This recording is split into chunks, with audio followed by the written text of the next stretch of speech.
Welcome to Health News and Views, a podcast dedicated to bringing some clarity to the health disparities in the Black and Brown communities. If you believe there's a connection between food, sickness, and health, then you're in the right place. Let's begin the process of unraveling the truth. And now your host, Lynn Pete.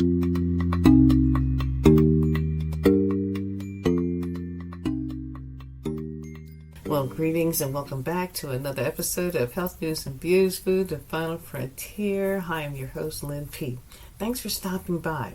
Well, today on Health News and Views, Food, the Final Frontier, we're going to be sharing some tips and tricks to make it through the holidays without packing on the pounds. But first, our subject matter provided on this podcast or any of our other published documents is for informational purposes only. Food, the Final Frontier, and our partner, Health News and Views, we do not attempt to treat, diagnose, or cure any disease or condition. Always check with your healthcare provider before making any lifestyle, dietary, or prescription drug changes. And now, are you looking forward to the end of the year holidays and festivities? I know I am. Invitations to connect and enjoy the company of friends, family, and co-workers is always fun and entertaining. I can't wait. Well, I will tell you that I'm not looking forward to the holiday-induced extra pounds that normally takes the entire first quarter plus to release those pounds. Now, we do say release around here. We never say lose because we understand that people who lose things have a tendency to go back and find them.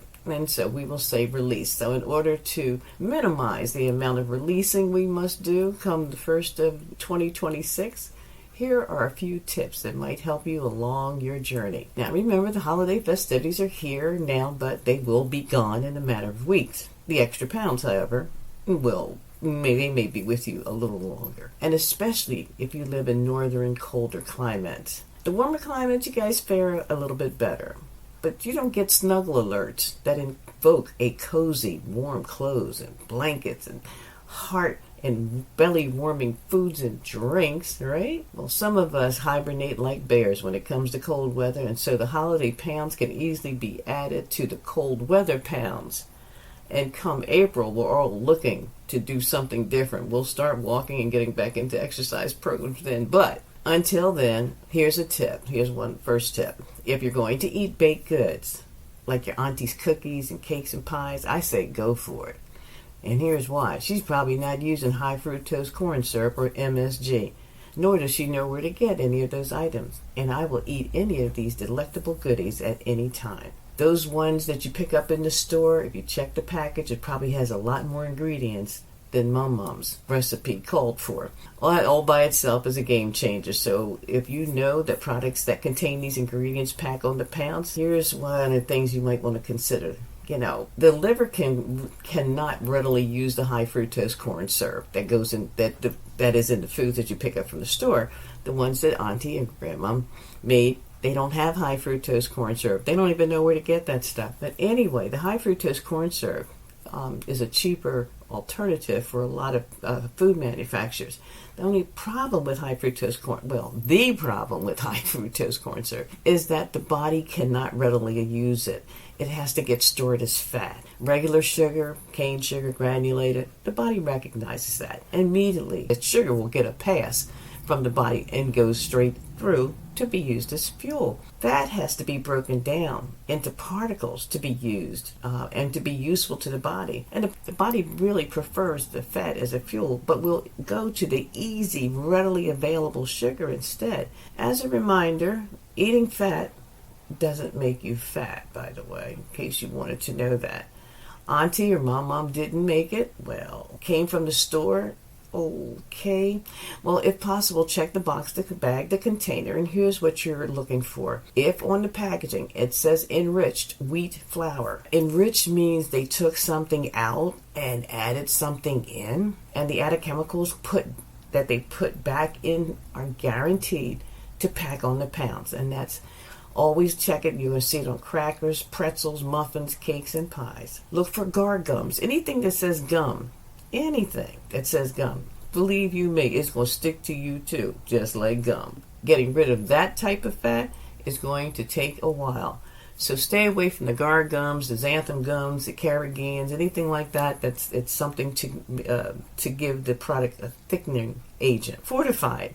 I need you to ask yourself, why was it fortified? What was wrong with it? You added what? Vitamin D? I didn't ask for that. Calcium? I already have a supplement that I take. But why? Why was that added? And what was taken out? We generally don't know. Artificial sweeteners, flavorings, and colors. The first word should tell you everything. It's not real.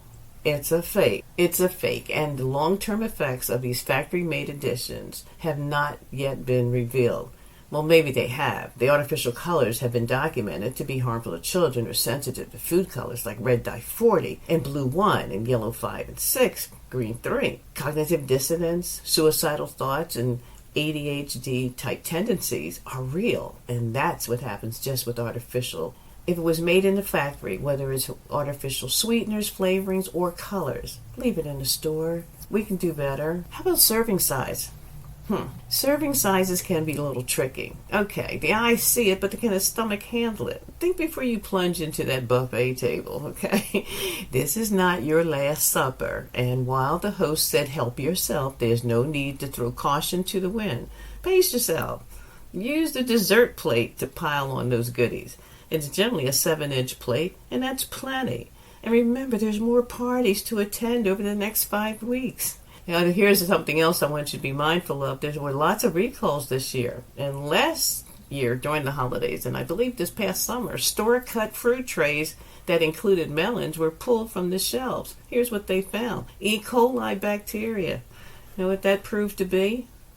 A case of incorrect hand washing, or not hand washing at all, and cutting up fruit. I don't get it. Somebody should be watching in the back room. You know, it's hard for most of us who grew up in a climate when brand loyalty and protection of the brand was a gold standard for most businesses. It meant a returning customer could rely on the fact that a company would provide the best quality and the best service.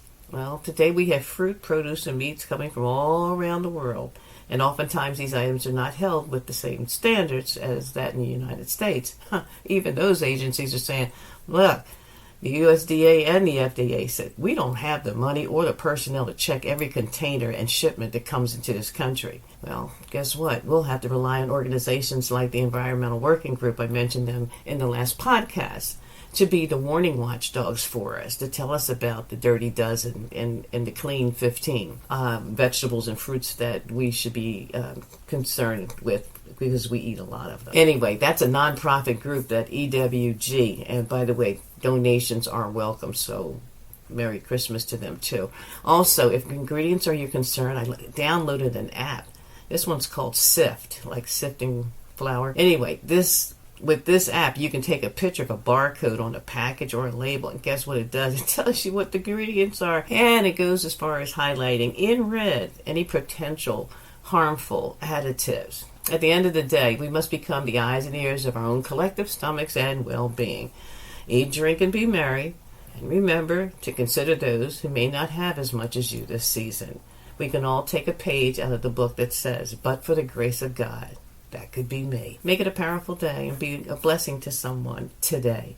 Blessings always come back, oftentimes tenfold. Peace. Thanks for joining us for this episode of Health News and Views. Join us again next time as we continue to explore the correlation between food, sickness, and health. If you like the show, please subscribe and leave a review for Lynn. She would love to hear your comments. Thanks again for listening, and remember, food is the final frontier.